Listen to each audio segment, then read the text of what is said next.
our special guest tonight, John Patrick Tsang. He is the founder and president of Baser Consulting. They do sales and marketing for pharmaceutical companies. He's an expert in data technology and advanced analytics. JP has published 25 plus papers, given numerous speeches at conferences, completed hundreds of projects. In previous life, JP deployed artificial intelligence to automate the design of payloads for satellites. He earned his PhD in artificial intelligence from Grenoble University, advised 2 PhD students, and he has an MBA from INSEAD in Fontainebleau, France. He was the recipient of the 2015 PMSA Lifetime Achievement Award. We'd like to give a warm welcome to JP Tsang.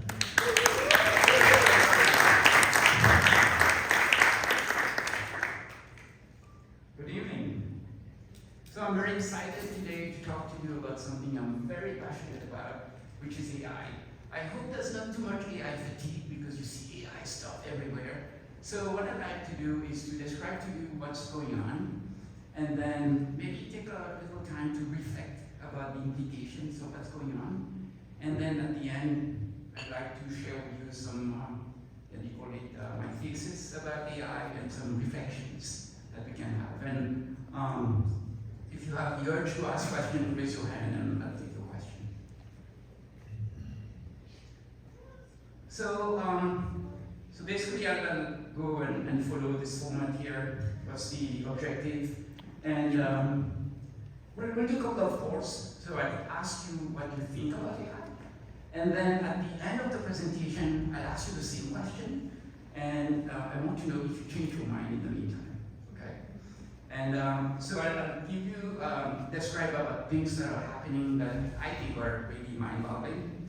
And then I meet a lot of people and they say, oh, this AI stuff is really, really new. And AI is actually not new at all, right? It's like the overnight success after 30 years of work, right? I mean, there's a lot of things that happen. So I take maybe like 5-10 minutes, go through a brief history of AI, just to kind of get an idea of what happened, how we arrived here. And then I want to be able to talk to you about the implications, the good, the bad, and the ugly about AI. And I think we're talking about dystopia earlier in the Hollywood stuff. And then very pragmatically, how do we leverage all that stuff that we know, right? To know things and not to do anything is the same thing as not knowing anything, right? And then, depending on the time we have, I hope I get some time to share with you thesis and reflection of what's going on. So, one thing, I gave a talk, I recognized a few people here, and I want to follow up on the conversation we had on ChatGPT last year, and then share with you the exciting idea of what's going on. And there are really some cool techniques that I'd like to cover very briefly with you in addition to the LLM that's happening now. And then talk a little bit about the magic, because really I think there's magic in that stuff. And then pause and take stock of what's going on and try to see, predict what's going to happen. One thing we're going to talk about is the job market, obviously, right? The implication is huge on the job market. And then I'll share some thoughts with you. So let's start with a poll, okay?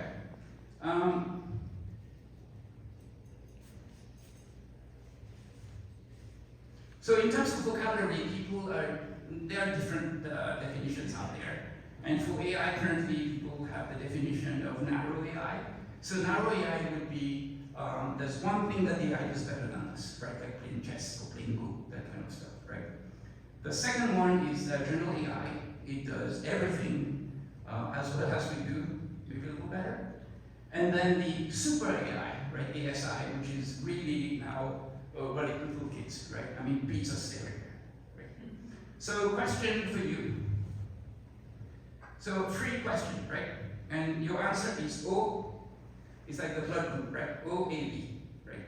0 means never, it's not going to happen. A is going to happen this decade, which is only like 6 years.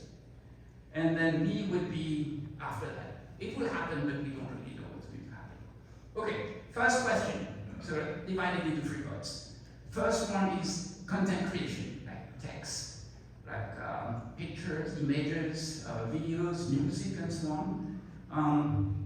Where do you think we stand? OAD. O? Can you raise your hands to get the O? Better or same? Better What's or already same? done? So it's this is the AGI, kind of same, a little better. Same, a little better. Okay? Okay. So, O, never is going to happen. We're talking content creation here, right? Content creation. Any O? Raise your hands. A? B? Well, some skeptical people. Okay. But that's no never. And the second one is about robotics, right? You've seen the humanoid robots and all that good stuff. So same thing, never. They're going to do as well as we do, a little better than us. Oh, 8, this decade, next decade, or this century. Okay. Last one, we're trying to put some stuff in our way. Let's call it the cyborg stuff, right? When you mix the robots and the human being, let's call it cyborg. And we'll talk a bit about Neuralink and what they're doing, right? So, do you think the cyborg like enhance maybe the bionic man and that kind of stuff, right? And oh, never. We won't get any bionic man that's better than us, you know. Okay. A, B. Oh, big majority is B. It's going to happen, but not right. Okay, cool. So remember what you chose, right? In the sequence, you remember the 3 letters. Cool. Thank you. So let me share with you some of the news that I think are mind-boggling. So the first one, you probably, anyone saw this video of a robot, Figure 1, with OpenAI. And the gentleman talking with the robot and asked, I'm hungry, can you give me something to eat? And it would basically offer an apple. And the way it offers the apple, which is very interesting, it holds the apple with one hand, and then puts the apple in the other hand, and then extends the hand. And I happen to have taken robotics classes in the PhD, and I know that's a very hard thing to do, right? So this one is very impressive. And then ChatGPT taking over and says, why did you give me the apple? And the robot says, oh, it's the only thing that we can eat. Because there are plates, there's stuff, and soap, right? Which was very, very impressive. And if you haven't seen the video, I think if you look at this video, it's really cool. And then there's a bunch of things about Optimus Prime from Elon Musk, and the other robot is kind of pigs in comparison to what we see here. Figure 1 is really very impressive. The second mind-boggling news, I think, is the working on the face. So the face has 26 muscles in there, and it basically anticipates looking at the face of someone if you're going to smile. And then 840 milliseconds before you smile, the robot smiles at you. You say, wow, that's a very nice person, right? 840 milliseconds before you smile, they smile at you. And this is a PhD dissertation that's going on in Columbia. And it's very impressive when you look at this. It's really a human, right? Because one of the things that we have is that robot, we can relate with a robot because it's very mechanical, and this one takes away that. Third one, which was really in the news, you probably heard about the Neuralink, right? And the guy, this guy, but Nolan, and what they did was to implant in his brain, right? They have 1,000 electrodes in there, and then he can, in the demo, he can look at the chessboard and get the pieces to move, right? Just like he thought. I mean, it doesn't move the hands at all. And it's really, really impressive. And that happened like a month ago, and they have other people that are going to implant coming up. And just last week, some bad news happened. 700 of those electrodes of the 1,000 came off, right? And the guy was pleading, please, let's have another operation. And they said, no, we're not going to give you another operation. It's too dangerous. But for the other patients, instead of going 3 millimeters to 5 millimeters, we're going to go 8 millimeter deep. So hopefully this time the electrode will come off, right? And in what I read, the guy was crying because really his dream got squashed because he was so excited and it was working, and then all of a sudden stuff stopped working. Really sad. You hear a lot about the X-rays, the mammograms, and so on. There's a very interesting study I came across where they compared two radiologists, a team of radiologists, and then the computer program. Right?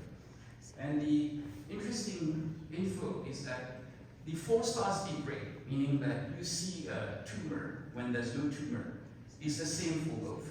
The radiologist has computed is 1.5%, right? We screw up 1.5% of the time. But that said, the AI program does as well a little better than the two radiologists, right? And what's interesting as well is that the radiologist, for you to train a radiologist to read those fluently, those mammograms takes about, surprisingly, about 10 years, right? And then on average, they can read about 50 mammograms in an hour. And that's something very boring about 50 mammograms to read. And about 2.3 million people get breast cancer a year. So you can imagine the impact. If I ask you to guess what is the penetration of AI among radiologists, how many radiologists, percentage-wise, would use some kind of AI program? Take a guess. 10%? 70% today, right? Today? 20%. Huh? 20%. The answer is 2%. Only 2%. So despite all the stuff that's happening, it's not in the culture today that the radiologists would use the AI. It's kind of interesting. Other one that you probably saw the video, right? The Sora video, and it generates up to 1 minute, just like for pictures. And you also video, and it has, I think this one is the most amazing video I've seen. You just can't believe that's true. I mean, this thing generates, say it was like 24 frames per second, right, for over 60 seconds, 44 or something like this. And it's very, very, very realistic. I mean, you can really believe someone made the video. I mean, you just can't believe it's AI that does that. Really crazy.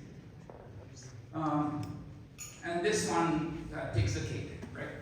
So this one came out about 2 weeks ago, and you basically have your camera, and you got your, this is GPT-4 only, meaning that it understands video as well. So in the first video, they pointed at the ducks and saying, what's going on there? It says, oh, there's a few ducks there, they're plunging, and they're very happy, the street, very pristine. It's really what a human being would say, right?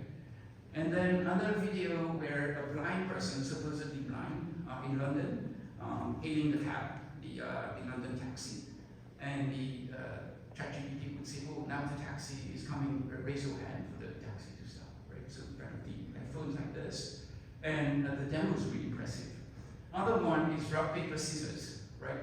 The two people playing rock, paper, scissors, and what the bot does, it basically arbitrates and say, hey, you won, you lost, and it's same thing, you both got scissors, and it just talks like a real human being, right? It's just crazy, in real time. And then the other one that I found interesting as well. So they've got two AIs that talk with each other. So one AI can see the word and talk, and the other one cannot see the word, right? So the AI is going to look like this. And then it would ask the question, what do you see around? Oh, I see many people seated in a chair and so on. And then they basically ask questions back and forth, like two human beings, and then they even joke, right? And then in the voice now, there's a little hesitation, which makes it very, very lifelike, right? They hesitate before they give out the word, they pause, and it's eerily realistic, right? Just check it out, really cool. ChatGPT, yes, ChatGPT is super popular now. It started with 3.5. You have a free version, and then the 4, and then 4 which just came out, and then in a month or two we'll have ChatGPT 5. Right? And so what it takes as input, it takes text, audio, image, and video. So the video is not accessible to the large public today. It's the red team that checking out stuff. It's a few people that have access. And then it speaks out text, audio, and image, right? The O is very interesting because normally when we talk, what happens is that it gets translated in a sequence of words, like text. And here you lose all the stuff about the emphasis that you put, the pause, the inflection in the voice. Whereas in this version, it captures the inflection, so it gets a better understanding of what the speaker is talking about. Right? So this one I was on WhatsApp, and I have a sister-in-law called Lily. So Lily sent me a picture, and sent me a picture here of fruits, and I saw the price is in back, right? And so I said, oh, that's good, a very good experiment for ChatGPT, right? So I put that picture, and I'm going to ask two questions. So which country is this from, right? And the second one, this is really hard, right? What store is that picture from? That's crazy, right? And look at the first answer, on the left, right?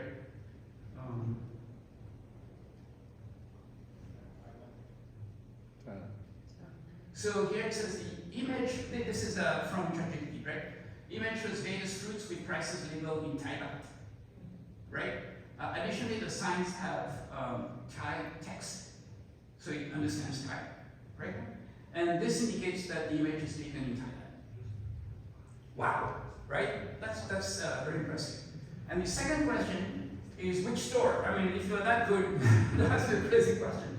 What store is that? And then if we go, it says, it's kind of hard to say, which store it is, but here are the most popular stores where you have those number of fruits in Thailand. Tesco, Lotus, Big C, Macro, Tux Market, Central Food Market. And the answer is yes, it was Big C, right? I mean, this is really impressive, right? Okay. Another news that got my attention as well, there's this guy, really racist guy, you know what he called him? He's a principal in a high school in Baltimore, and he did something really bad. He says, ungrateful black kids who can't test their way out of a paper bag. I mean, they're really bad, right? And they can't do anything. And people get very upset with him. They say, how can you say something like this? This is, you can't do that. And so he got put on administrative leave, and then got death threats and all that stuff. You're terrible. Until they realized he didn't any of this. After it was manufactured, AI manufactured, and they imitated his voice, right, intonation. And it turns out it was a high school athletic director that was disgruntled, unhappy with him, that used AI to go after him. Right? So now the question you can ask yourself, now the damage that's done, how many people heard this news? And of those, how many heard the rest of the story, that he had nothing to do with that? Right? So you can just, I think it's a very good example to tell you how we should be very careful about this kind of technology, right? Now the damage is done, and you come back and there's always a suspicion about you. Okay, but make something like this. Okay.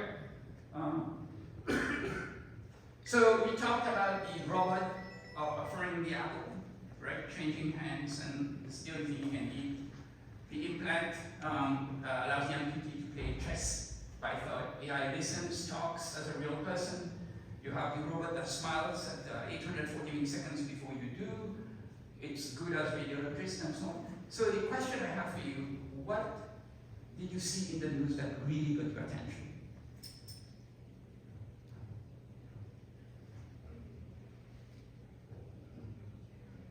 What really got your attention in the news?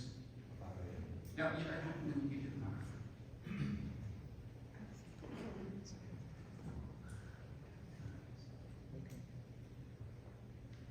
There was it was called a unreleased Elvis Presley song, and it was incredible. Everyone loved it, but it was AI generated. So, yeah, you should Google it. Yeah, and a lot of people did. Like, this is incredible. Oh my God, Elvis! You know, he didn't release this, but it was complete fabrication.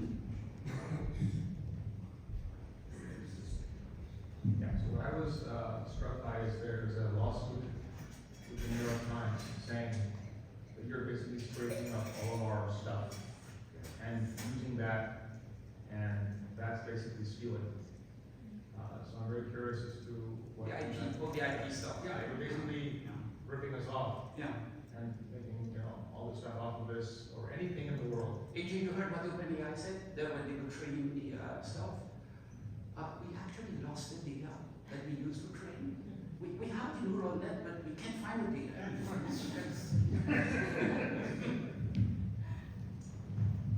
Yeah, one that I recall lately was just the job replacement aspect of this is all the data-driven jobs, mathematical jobs, and how they can kind of be at risk with AI getting smarter in those areas, but at the same time, sort of the more qualitative things that people do, like writing, reading, speaking, interacting with people, those could become more valuable over time with AI kind of taking over the mathematical aspects. Logan, I heard a story. There's a guy who writes pieces for these decks, like 10, 12 different clients.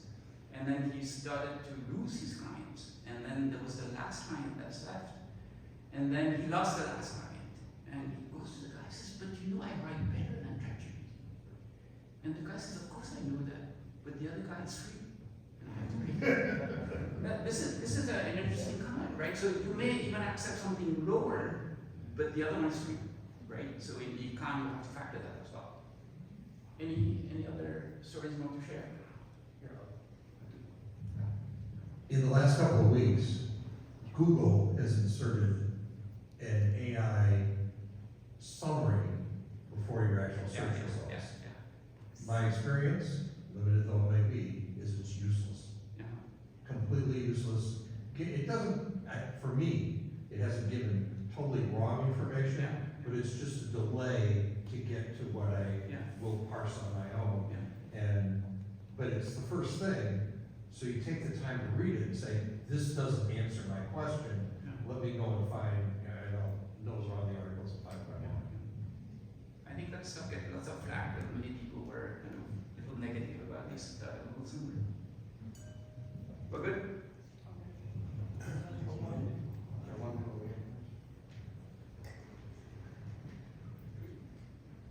Yes, there have been some instances in which lawyers have used AI to prepare documents and briefs in which you need to have cases that support what you're saying, and if AI can't find one, it makes one up.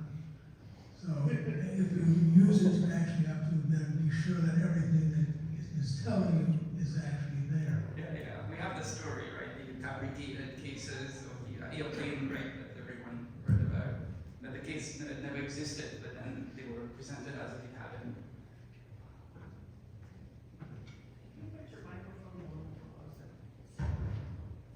Okay, is that better? Okay, thank you. So let me take a few minutes to talk about the brief history of AI. And as I mentioned before, many people say, oh, AI, this is very new, I don't know when this thing happened. So what I'll do, and of course I'm going to miss some big stuff. I'm sure some of you say, oh, JP, you're not talking about this big hoarding that you're doing, but you have your choices given the time that you have.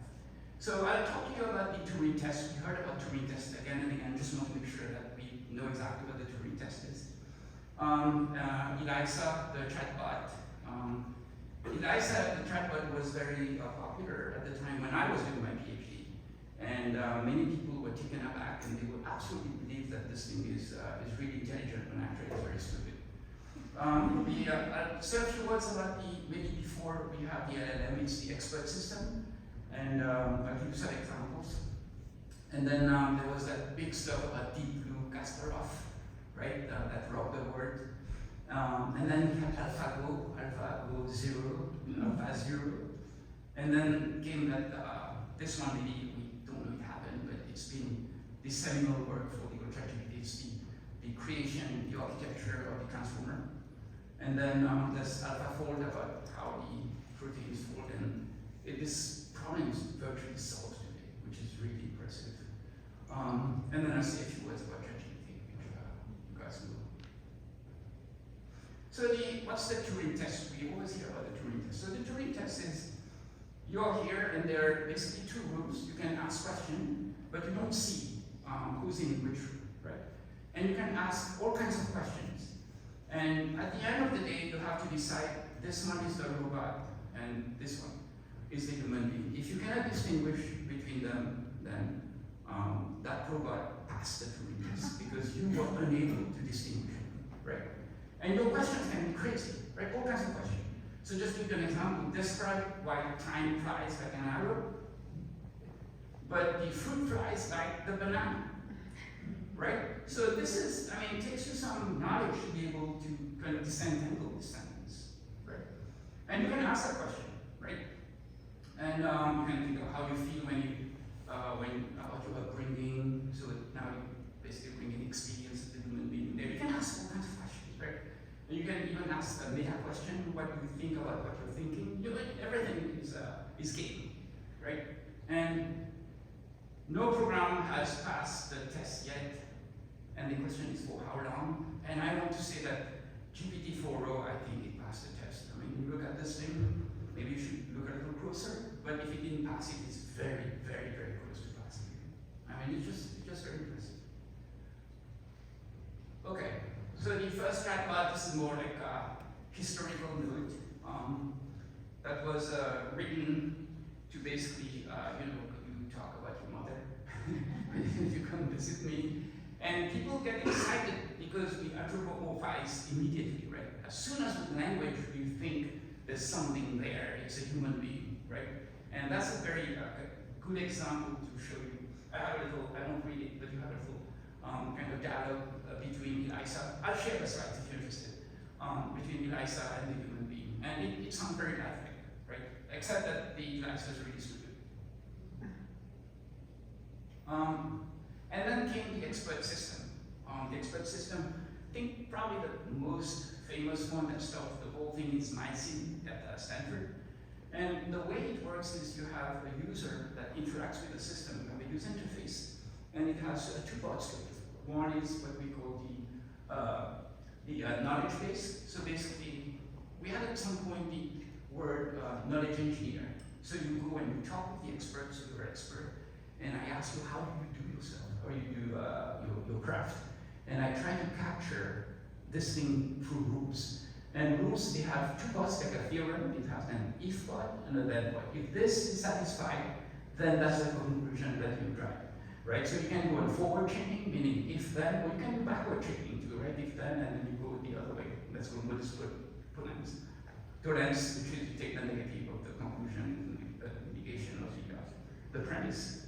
And so the idea is very, very immediate. You go and talk with people, capture their rules, how they do your stuff, and then put an inference engine in there, and then ask a question to spit out the answer. So in terms of kind of history, the MySim is the one that everyone studied, right? It would say something like, if the state of the organism is gram-positive, morphology is Caucus, growth confirmation, blah, blah, blah, and the suggestive evidence, and you can see the 0.6 here. It's not like math, where it's 100% inference. It's kind of, most of the time, you can say something like this, right? So 0.6, that the identity is a Streptococcus, right? So this is what MySim did. And we got inspired in my lab. So I did mine as well, right? So I built an expert system with Propel. And I just know that very well. And so what it does, is you want to machine a point, and you basically describe how the point, I know it's invisible on this thing that I have here, but at the time that looked really cool. That's a domain, it's kind of our language, it's kind of based on Lisp. And if you have some conclusion how you should cut data, how you machine the point, right? So how you do that stuff. And here's I have my weight here, it's set in weight, just like the other one. And so the system worked pretty well, and the way we did it, I got another professor from mechanical engineering to give us exams that he gives to students between 18 and 20, so 2 years after high school, right? And many of them I got an A, I think one I got a C. I mean, when I say I, it's not in my system. So it wasn't perfect, but it did the easy one, it would nail this stuff. So good enough for us to, I was working for a startup, the company, and we sold it to Mitsubishi. I went to Tokyo and gave lectures on the stuff, and so I went to see a dress in Korea. And then we sold it to the French defense. And then we have other people. I think I went to Stanford and did some classes on this thing that we developed. And then came 1997, so this is Kasparov, right?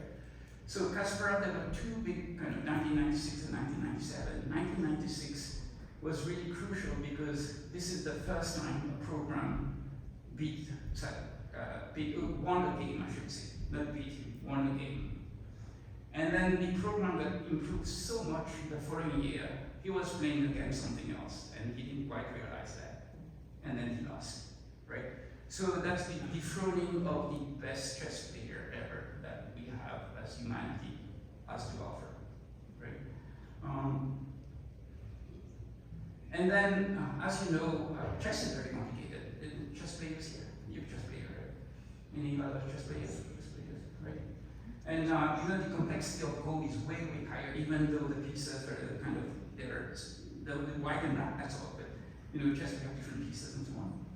And so there was the whole story, I don't know if you were following them with Go, there was AlphaGo beats people one after the other, right? B9, Dan, stuff, and one after the other, and then the world champion that beat them, right? And took over for the human being. And if that's not enough, so the program plays against itself. And it you know, while you're sleeping, it's playing against itself. And it became so good that it beats the version that beat the world champion 100-0. Right? I mean, you've got no chance now. Right? If you had a chance before, now it's over. Right? And that's the progression. AlphaGo, AlphaGo 0, Alpha 0. You don't even teach the stuff, the rules. You don't even see how you move the piece. Right? You just show the games and it figures out how the pieces are moved and how to win. Right? If you're not impressed, I think you'll never be impressed. This is crazy. And then they have new 0 now. It's yeah.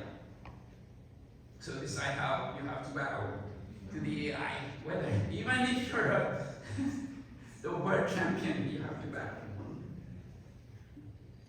bow. Then 27 came the architecture, the transformer architecture, and there were many competing theories and stuff about the neural net, and this one kind of takes the cake, right? I mean, basically after the transformer, everyone was using the transformer, right?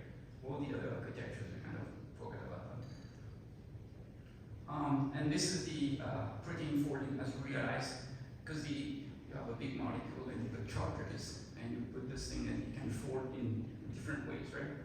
And the function depends on the conformation of the molecule, and you need to be able to predict how it's going to fold.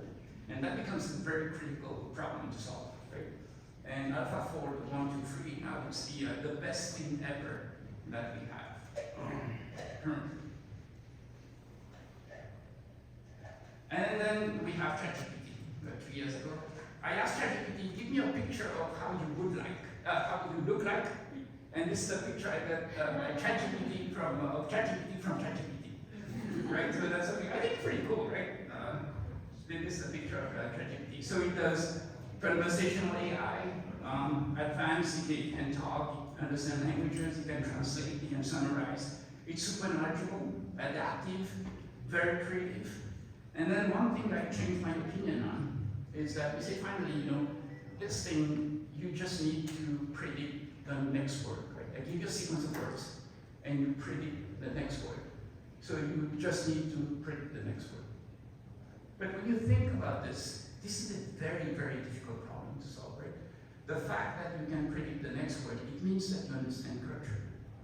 You understand a lot of things about how we human beings talk, and what we call wisdom, or reflexes, or biases. They are encoded in that stuff, right? So for us to be able to predict the next word, I think like what Jeff Hinton says, and he's very convincing, I agree with him, is that you need to be extremely intelligent to be able to predict the next word. Contrary, this is not the general opinion. General opinion is kind of stupid, what he does, go do this thing, but I think it's very, very smart to be able to do that. Okay, we're good? Yes? So what the heck's happening in AI? So let's break it down in 3 parts, like what we did the little quiz that we had. One would be about content. The second one is about the robot, and the third one is about the cyborg, right? So what's going on right now is, let me call it the LLM war, right? So you hear about ChatGPT, you hear about Google, you hear about Meta and stuff. And this is happening right now. And if I were to pick dimensions along which the LLM war is being fought, I think I would say plugins, right? So at the beginning you have ChatGPT, and it doesn't do math very well. They say, no, what's the problem? We're going to give you a plugin, right? A math plugin. So when you have a math problem, package it and send it over, take the answer, put it back, and then answer back to you, right? So plugins, and that's kind of, I don't see the war happening too much in the plugin now. The multimodal is what's happening right now, right? So not only text, but we are talking about the videos and so on. This is super hot, right? The multimodal dimension. And then the robot, we're talking about figure one with the Apple, right? So how you can power robots. And then there's another one that's happening as well, which is, let me call it smaller. So what you want to do is to have a small footprint, right? So you don't use those big machines, but a tiny one with not too much memory, but you can run it locally, right? So that's the new war that's happening. And just yesterday, Microsoft launched Phi free. And I'll show you a slide on this, just yesterday, right? So those are the dimensions for the LLM war. And we know there's the hallucination. Everyone heard about the hallucination. What the hallucination is, truly, it is very, very probable because it's based on the probability. It turns out it's not true, but it could be true. And that's why it's so difficult for us to disentangle the hallucination from what are true facts, right? Because it's very, very probable. And then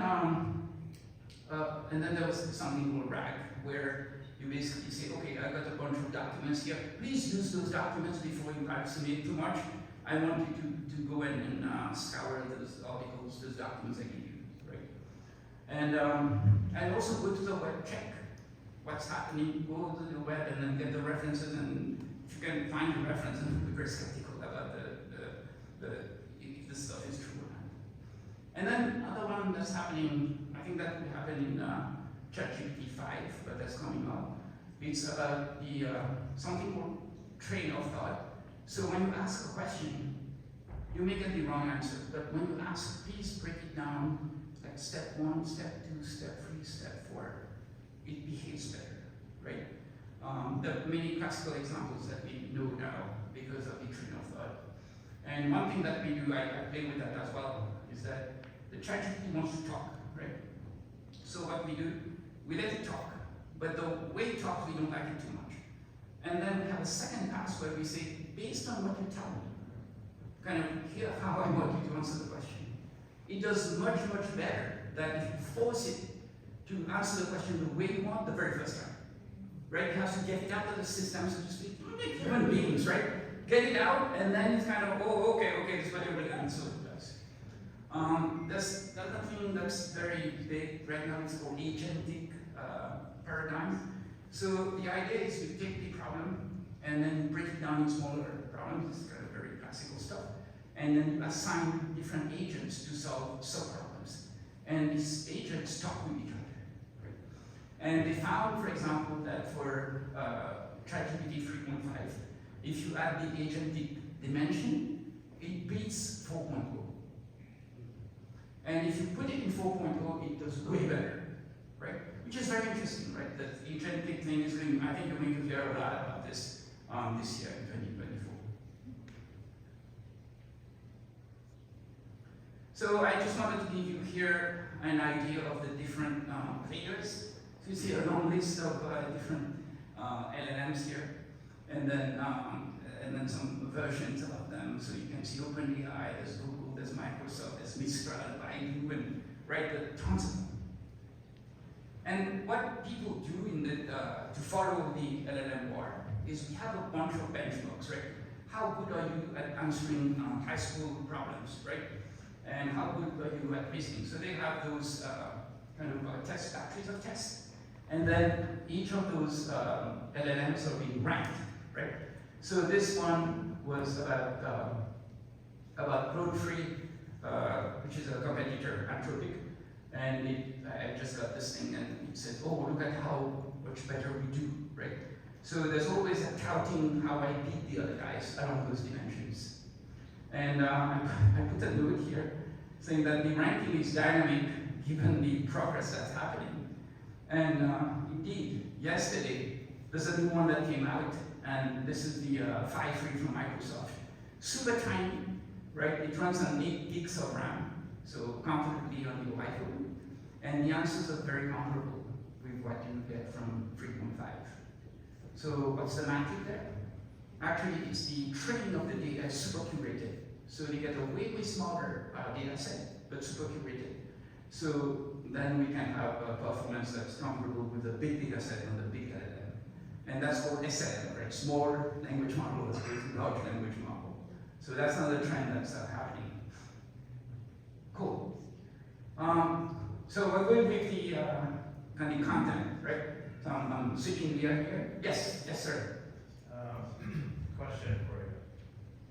Are these LLMs all being trained off just everything that's available free on the internet? Or are some of them able to go on JSTOR and like scholarly journals?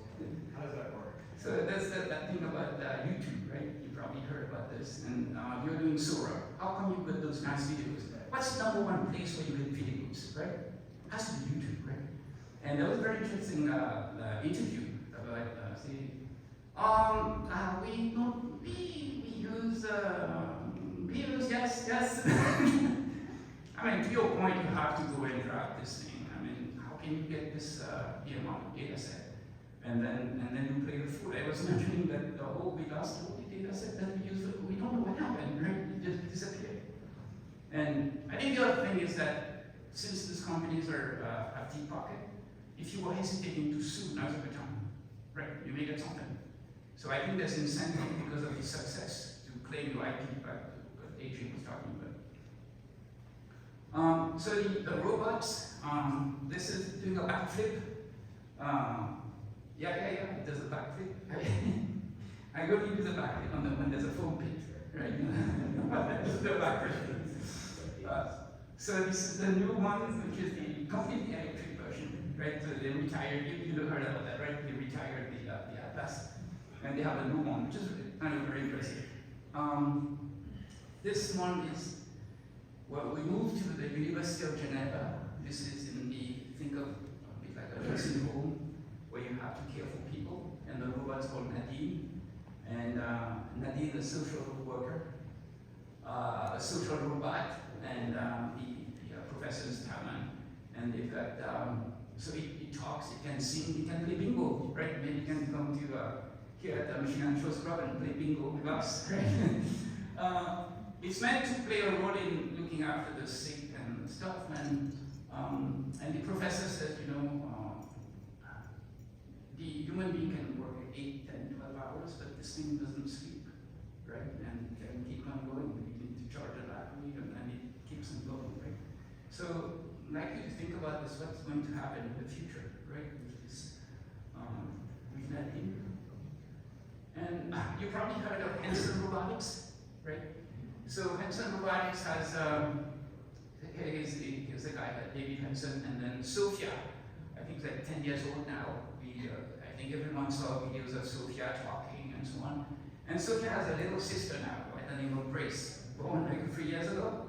And Grace is dedicated to be a nurse, right? Take care of people. And then when we talk about robots, right, I'm sure everyone here likes eating and drinking, right? There's a robot by a Russian guy. It's called Molly Robotics, and his robot is super expensive, but you can install it like 300 grand, something like this. So you can install it in your kitchen, and then it would follow the recipe of the big chef, and supposedly it would replicate exactly what the chef does, right? So that's one. The other one I was checking in Paris, there's a robot, and it's got 3 legs. The robot has like 3 pieces, 3 arms, and it moves around, it cooks pizza. And it's, so they interview the French people who are supposed to be difficult for food, and they say, oh, I cannot make the difference between this is called Patsy, kind of play on pizza, right? It's called Patsy robot. And So I'd like to check out that pizza next time. I can tell you if the pizza is good or not. And in Boston, they have something called Spice. There are 4 kids from MIT that they talk with a chef, and then they have this food, American food. And I went there. I had to go there, right? Went there like 2-3 years ago. And I tell you one thing I know about that. I won't go back there. The food is really bad. So maybe the pizza is better, but I tried the pizza. I know that you know what it is. Or if you get the chance to go before me, let me know. But I have the address here. 42 Rue Pompidou in the 3rd arrondissement. And you tell me what you think. And then maybe a kind of robot that you won't call a robot. It kind of it's like custard. And what it does, it can go through different places that are difficult to access. It can change shape, right? It's very malleable, so you can go into stuff. And it's sprinkled with magnetic stuff in there, right? And the idea, this is from Hong Kong University. And the idea here, it can swallow things like maybe put it in your digestive system, maybe you ate something you shouldn't have eaten, you can go and swallow it and get out, right? Kind of interesting. So the reason I put this thing is, we always think of humanoid robot, right, or maybe industrial robot, but this one's kind of a different kind of robot, right, that we may not think of right away, at least for me, I don't think of this as a robot, but I think it kind of opens up our perspective of what a robot could be. We're good there. Any comment, any cool robots you've seen that you want to share with us? Yeah? The cool robots? There are lots of them that I didn't talk about. There's lots of cool robots out there. There's the robot that plays football. Did you see that? That plays soccer. The short robot that plays soccer. And you don't teach your rules and this student. Yeah. That's pretty cool.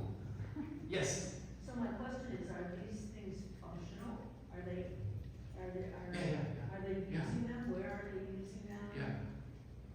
They are functional. This is some, for example, this one, this is still in the lab, right? When you say university of, when you put university, you know, it's kind of, we're playing with the idea, like the robot that does that stuff. But the other ones are actually functioning. I think this one they used it in Singapore to entertain people in the nursing home. Right. I think it's coming shortly in the night. But that, if you're using it for entertainment, and it's supposed to be a nurse, Yeah. is it actually nursing? I mean, is it taking over the function of a nurse? I think that's the idea, to maybe all the functions we don't know. But as you know, there's a huge shortage, right, of nurses in the nursing home. We just don't have enough of them. And even if you can do only the menial things or the straightforward things, I think that would be lots of help, right? Maybe it doesn't do everything we want to do today. And back to the question of OAB, you think that that's going to happen this, I don't think so. I'll do an 8, right? I think it's happening this, maybe a year or 2, 3 years max, I think it's happening. Let the speed on. JP, just one Yeah. comment. My understanding from the question earlier was that the general purpose robot like this is not it's still not there. It's really the manufacturing, I need to do one specific task. Yeah. Or to take this car part and do Yeah, it like that. That is the industrial robot. Replacing the human, Yeah. or it's a human assistant, right? But then I'm not getting all the backaches and Yeah. muscle and all that. Yeah. But like the kind of more generalized like nurse that's gonna go and take care. I'm not sure if that's there. I mean, I don't know. I don't see that right. I think there are 2 parts to it. One is, which is the talking. It's kind of how you're doing, right? That kind of stuff. So kind of like the voice. And then the other one is maybe what you're talking about, lifting someone and putting on these stuff and get these sheets. But I think that's happening. When you look at figure 1, and that demo, check out this demo, AJ, if you haven't seen it before, the handing of the apple. I mean, I looked at this, I just didn't believe it. I mean, it's really, really, really impressive. Okay. So the cyborg stuff. So this one is called Envision. So it's glasses, and the glasses can see, right? So you are, say you're blind or almost blind, and you say, what do I see here? And then you tell you there are people and stuff. And then you want to read, you go to the grocery, you look at something, say a can, and then you read what's there. And you say, I don't read English. You tap it, talk to Spanish or French or whatever language that you want. And this is really, really cool. And I thought I had heard something about Meta with Ray-Ban, so I checked it out and nothing to do. I mean, this Ray-Ban stuff you buy for $250, Wayfarer it's called, but it has nothing to do with Envision. Envision is really the stuff I'm talking about. Other one is the visual prosthesis. So basically now we capture the image, and then what you see is a matrix, and you see dots, right? So when people walk, it's when the dots light up. So it's not the shape of the human being, but very, very coarse, right? And the point is that with 100 electrodes, you can see simple shapes, but then if you add more and more, you can have the full picture. That's the promise, that you can actually see what's going on, right? This is really cool, right? I mean, if you're blind, you can get to see some kind of matrix dots better than nothing. This is the bionic leg, right? University of Utah, and this guy's a high school football coach, and the story is very sad how he lost his leg. He was going on the highway to help a friend that got into an accident, and when he went out, he got hit at 90 miles an hour. And he said that he had died, but he didn't die. And then he's got lots of complication. And so this robot, one of the things that when you have a prosthesis, it's heavy, and you have to lift. So you lift it on the side to go over. So this one, because it's lighter, and then it determines the center of gravity, you can lift directly like this, right? And that's a huge, huge improvement. So that's kind of cool. Okay, we're good on the cyborg. Yeah? Any comments or stuff on the cyborg? Yeah, you're good with the cyborg? Okay, I'll take a few minutes to tell you about, there's not only LLM, right? There's LLM, but there's a few techniques that people are following that I think are worth mentioning, right? So we'll start with the LLM, right? So that's the neural network we talk about, this is ChatGPT, I think you're getting familiar with that. It requires, well, saying here, knowledge and wisdom to predict a very good next word. So it's basically what we call like traits of thought and agentic behavior and so on. So here I want to ask you a question. So you can converse like a human being, you can translate, summarize text. You can write student essays applying to college, right? You can get ChatGPT, you know, your school, the best school, and I have always, since I was a kid, dreamed of in your school, kind of stuff, compose music, teleplays. And the teleplays would go, and some of the scripts are very interesting. So you have the story that you stop camera, go there, stop, you know, shut, open, zoom out, and it's crazy. Those teleplays. Poetry, some lyrics, brainstorm, simulate chat rooms, play games like tic-tac-toe, ATM is a kind of, I want to deposit some money, take some money, and you can talk, and you think you're at an ATM. So question for you, what task would be most helpful for you using this kind of stuff?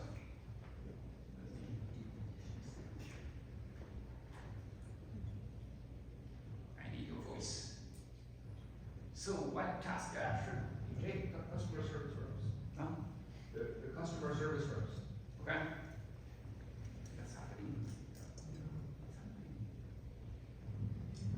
I think like personal use, like brainstorming, whether it's for an essay or for the strategy, Yeah. kind of bringing out your perspective Yeah. to a bigger picture. Yeah. I'd like to ask, what question did I miss? Yeah. Yeah. What should I be thinking that I don't mention at all? Right. So it kind of opens up your the sandbox. Right. Yeah.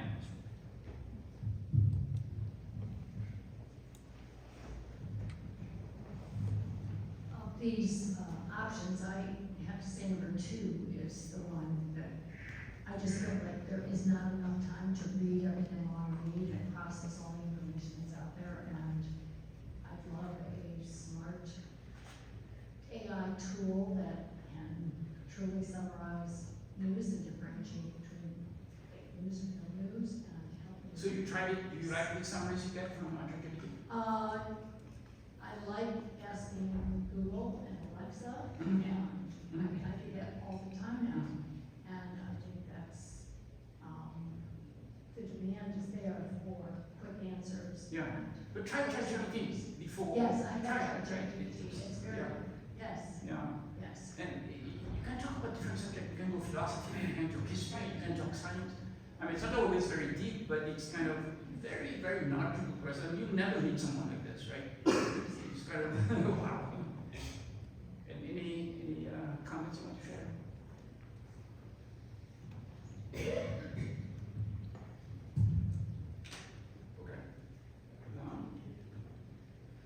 Thank you. So the first one is it's called the GAN, Generative Adversarial Network. And this is not, this being like 10 years old, but the reason I want to talk a little bit about this is like the state of the art. So when we develop a new technique, is how do we compare with GAN? It's like our yardstick.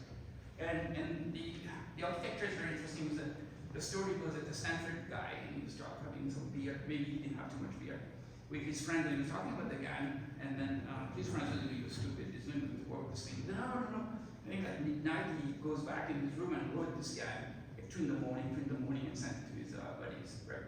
And that became, according to some big shot, coolest idea in deep learning in the last 20 years, right? And so the way it works is you have two systems, right? Two neural networks.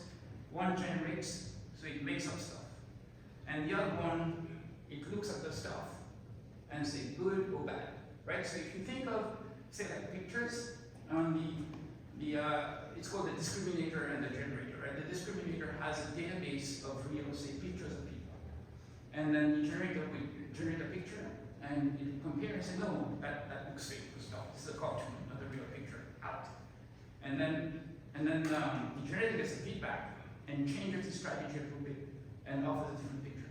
So you have the back and forth. So the generator becomes smarter through the response of the critic, and the critic gets smarter as well. When it's really cannot tell what if it's true or false, then you forget about the critic, and then you keep the generator, it keeps on generating, right? So this is how you can draw from the distribution, picture distribution. You can draw very, very realistic pictures of people that don't exist, right? And you've seen a lot of those deep fakes, right?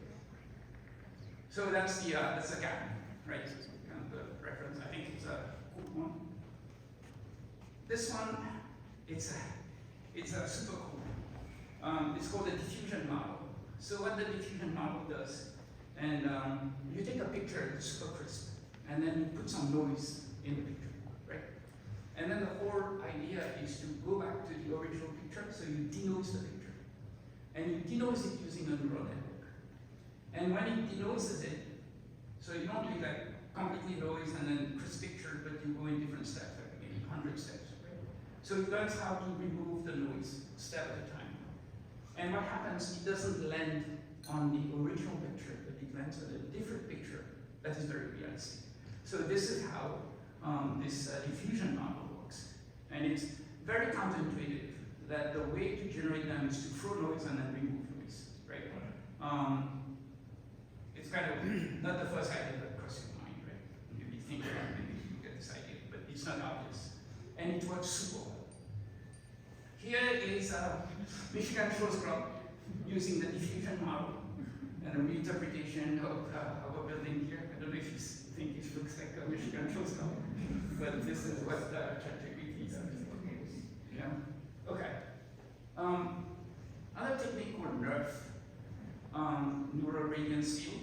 So this one is, what it does is you basically take pictures. So I'm looking at you here, I take a picture, and you have 2D pictures, and then it creates a 3D model based on the pictures that you took. And then now you can ask a question. So each time you take a picture, depending on my height and where I'm located, it's XYZ coordinate. And then I have two angles for the line of gaze, right? Angle like this and the angle like this, right? So I need 5 parameters and I take a picture, right? Move picture. And now, once you get those pictures, the 5 parameters and the pictures that correspond to them, now you go to a different place. You go here. And I said, what am I going to see? And I see what I see right now, right? And a couple of interesting facts is that the size of the neural net that captures the 3D model of those 2D pictures is actually of the same size as the 2D model, which is very counterintuitive. You'd expect this thing to be a mammoth neural net but it is actually a little smaller. The second interesting is it's very slow. It's like 1-2 days to cook this thing. And I think last week there's a paper that came out saying that they found a way to make it really fast. I haven't read the paper, but I read the title of the paper. So kind of, oh wow. So that's the nerve. And then something called the liquid neural net. So what the liquid neural net does is that normally when you have a neural net, you train it, and you have a neuron, and then another neuron, and then you have the synapses, right? And what it does, it basically takes the sum of the weighted input and to decide what output to send out. Once you train the neural net, this is fixed. You don't change it, right? This is frozen. In this thing, it changes, right? So hence the word liquid. So the weights within the neural network changes depending on the input. And inspiration, this is a work from MIT, and inspiration comes from that little worm here, the C. elegans. C. elegans is about 1 millimeter long, super tiny, right? And we have about 85 billion neurons. What's here? It's got 302 neurons. And still, it can exhibit very interesting, difficult, complex behavior. So the inspiration is that the C. elegans can do all that stuff with 302 neurons. Can we do something interesting, right? And so there's a system that does self-driving car, and the demo is very impressive, with only 90 neurons, 253 connections. And extremely impressive, and you can understand the rationale. If you're driving somewhere in the US, you don't have connection, so it runs locally, right? So the direction when you're driving, it doesn't have to talk with the cloud. It is right there in your car. So this is I think this is called the Ellen. I think we'll hear more about this thing. Okay, how much time do I have? Hmm? 85. Cool, I'm already okay. Implication. So the good thing, going a little faster there. Take a little more time. Yes. So the good thing about all that stuff we're talking about, the AI, is to truly help accomplish a wide range of tasks. It's very relevant, high quality, instantaneous answers, really, really fast. Okay, we do have the occasional hallucinations, right? But that's okay. And then you can explore virtually any subject with little hassle. I mean, you just can go there and ask a question. I think those are the very good things that we have. If you look at the bad things, I think Jeremy mentioned the losses of jobs, right? Countless job losses are coming, resulting in a lot of pain, right? And that's real. Widening divide between the guys in the know and the rest of the people. I think if anything, it would separate us even more. Elimination of small jobs that are essential for a lot of career paths, and I'll give you an example. And then maybe we don't want to talk about that, or maybe you want to talk about that, is the soldier robot, right? So that's coming, right? RoboCop. So, 2 comments on the job. So if you take an instantaneous picture of a job is made up of several tasks. And when we want to say that the radiologist we were talking about, and reading mammograms is just one task of it, right? So most jobs that we're looking at comprise different tasks. And when you automate one, actually you reshuffle the balance between the different tasks. So there won't be a direct impact as you're losing that job, unless the job is only about one task, say Uber, right? You drive a car, and this one drives the car. Now you're going to be replaced. And there should be some other people that's going to see that. So that's kind of the cross-sectional view of the task. So I don't see a lot of things, but it would be a shift. So if you're a writer, maybe now instead of spending lots of time about writing, you're going to spend more time about what is the intent of the communication, the style of the writing, and you're going to have higher level consideration than just producing the text, because now we have lots of time. right? Because things written now we can criticize. So I think that would basically improve the quality of what's accessible. If you look at the longitudinal view and say we have a movie star only, and you wonder now with the avatar if it's a good idea to be a movie star, or if you can be a movie star, you've got the, let me call them stepping stones, right? So maybe you want to be an actress in Hollywood. In the meantime, you're going to be a waitress in a restaurant, cashier in a store, maybe you have some singing gigs, or you do babysitting or something like this. And if all those jobs are taken by AI, I mean, we're kind of eviscerating the very fabric of our society. And those people, we make it very, very hard for those people to climb the ladder over time to reach their goal. I think that's maybe more profound than the other one we're talking about. And then kind of maybe a little sober to see that any job where the scarcity of data, maybe back to your point, is going to be kind of safe, right? For you to have an AI, you have to have lots of data and good quality data. And there are jobs where, passing some judgments may be very difficult because it's very tiny and it's based on lots of reasoning, not a lot of data. So those jobs may be kind of more difficult, whereas dilemmas to solve in those problems, it's more difficult to do. The ugly, I think it's pretty obvious with the elections coming up in November. So deepfake, misinformation, disinformation, I think we all heard our share of all that stuff. And then you also heard about biases, about stereotypes. And if you take the data is not perfect. And you train the data with its biases. So guess what? Of course you have biases in what is output. Garbage in, garbage out, right? So you don't have the biases because the biases were in the data to start with. So it shouldn't be surprising. There's another piece, I don't know if you're familiar with, but you have an exploitation of people to do the grunt work, to do the labeling, right? This is a Cato read story sentiment analysis, this is awful and so on. And I read that story in China where it's supposed to be an AI kind of college, but actually they hire those guys to do the grunt work. And it has nothing to do with AI, it has to do with labeling, right? And this is kind of sad because we don't see that part. And you're happy, oh, ChatGPT, but you don't know how much of this is happening behind the scenes. AJ brought up the violation of IP, and then I think maybe another thing you can think about is the human-human interaction. And when I talk with a chatbot, I'm always the boss, right? I decide what question to ask. And the stuff is, hey, JP, what are you talking about? This question is stupid. What are you talking about? Right? So you don't get the kind of feedback. And if we interact a lot with the bots, then maybe talking with someone, and it just, what do you think? Kind of, I don't like this kind of conversation, right? Because you're familiar where kind of, you're always in charge when you talk with the bot, but with human beings, you're not always in charge, right? Depending on the conversation. So I think that may be a kind of interesting effect that may happen. So I'll go quickly here. I want to show you my faces.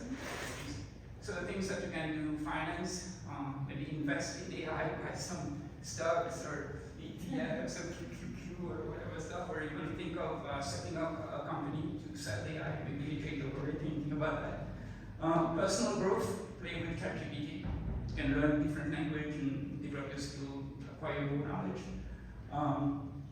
Career, kind of, we're talking about the radiologist. It is still a good idea to be a radiologist today. Or to be a paralegal, is a good career choice today, knowing that ChatGPT is coming after you.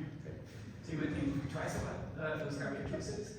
And then for the deepfake, one thing that we have to have now is check. Because there's so much crap out there, right? You have it looks reasonable, but you don't really know, right? Oh, here's an experiment I ran. So about how you can use this thing. So this is a bird. Who knows what bird this is? It's a bird in Illinois. So let's ask ChatGPT, right? There you go. Not only you get the name of the stuff, you get the distinctive features, the habitat and the behavior, the breeding season, and all that stuff. And you go and check in Google, it's correct. This thing is correct, right? That's kind of very impressive. So you want to learn about birds, you can use ChatGPT, right? So if we're talking about birds, maybe we should look at flowers. Okay, let's look at flowers. Okay, flowers, right? What flowers do you see? Right? What flowers you see? And ask ChatGPT, here's the answer. And I check them. They're all correct. Yeah. So you're gardening, you go and you find a flower you want to use, and you get the stuff here. Okay.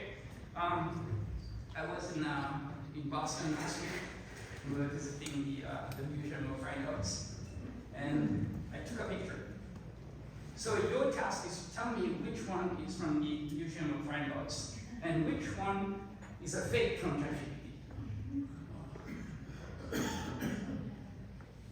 Look at them very carefully, right? See if you're discerning here, because you'll get a lot of that before November 2024. Who says the fake is on the left?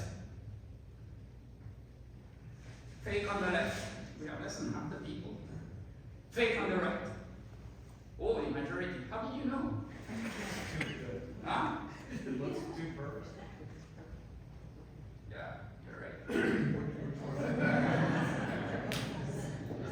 Very good, very good. You guys are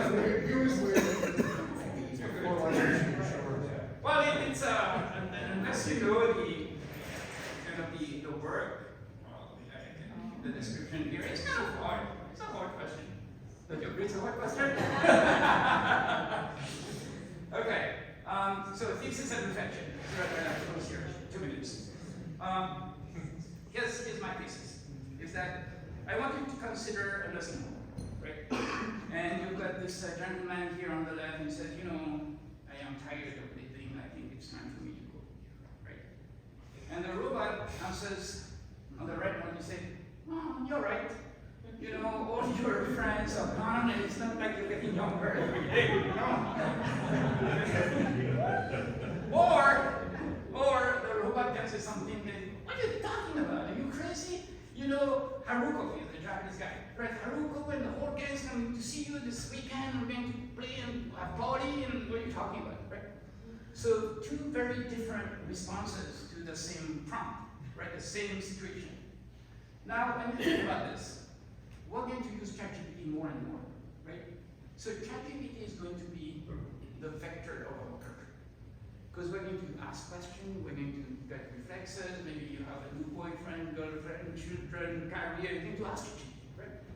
So this thing is going to be the vector of our culture. And if it is the vector of our culture, we need to be careful that it doesn't do bad things, like hopefully we don't like the red one, right? Maybe most people agree on that. That it will go more on the green than on the red, right? So we want something that would rate it on a nice, nasty scale, right? So I decided to call it the jerkometer, right? So you have a jerkometer, so it has different dimensions. So one is very inclusive, the other one, no, very Kenyan, when you're free, you can do that kind of stuff. One is punitive, the other one is accepting, right? Different dimensions of how we evaluate the situation. So what this jerkometer would do, it's a bit like your carbon monoxide detector. It would be when, you know, things that are coming out spewed out from the ChatGPT robot is kind of unacceptable, right? And I think one, it could be some bad actor. Imagine that you have ChatGPT running all the nursing homes in the US now. Okay, maybe some of them are not ChatGPT, some of them are the Google version or something, right? But it's very uniform. Some bad actor takes over, right? Maybe there are too many people living in the US now. We should kind of get rid of because Medicare bill is too high. You know, how to eliminate a few people there, right? To get the robot kind of answer the red and not the green, right? So the jerkometer, what it would do, it would measure the quality of the conversation. And then it would report. And you say, no, this is not good, but you're good. Either the bad actor or maybe over time through interaction, then you get a drift in the language, right? And we need to make sure that this doesn't happen. So that's basically, if you want to talk, that's my thesis of how we can monitor this thing, right? Maybe they should put that in the law, right? We're writing lots of AI law that we're doing, maybe we should have something like this. And let me share with you before we close a few ideas in addition to this one. One one thing that I hear is the LLM does not know what's true or false. It only knows what we tell it, right? It's a, this thing is blue, this thing is black, this thing is red. I mean, there's no way for it to know the truth. It doesn't have the ground truth. It takes only what we tell it, right? But now, with ChatGPT 4.0, it can see for itself, right? So I think this thing has changed now. 4.0 is able to watch and then get the, I have a little stuff that I invented here. See, when we drop a rock, it turns into a frog. Say you type that in ChatGPT, right? But now ChatGPT has seen, you've got 2 eyes, right? The 200 million people that have an account on ChatGPT. And how many eyes is that, right? So the accumulation of what's going on in the physical world is going to way, way more than what you've lived. You have it 1,000,000 times. This thing would have some more things that you see, right? So this thing would have direct observation of reality. And in that sense, it would have something to say, no, that's not true. The frog, when it drops it, the rock doesn't become a frog. It stays a rock, right?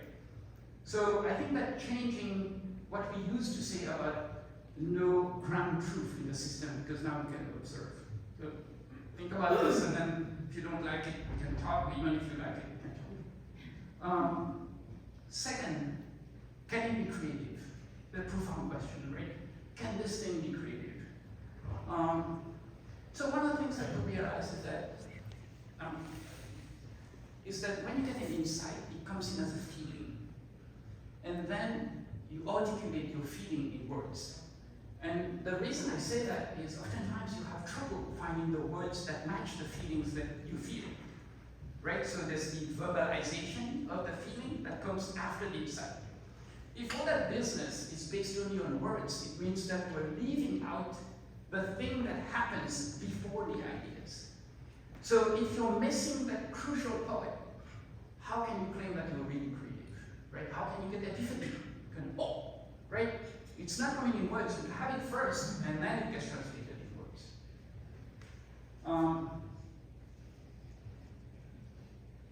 So this is another kind of maybe more technical way you can look at things, is that creativity, you train the system on a data set, and it produces something.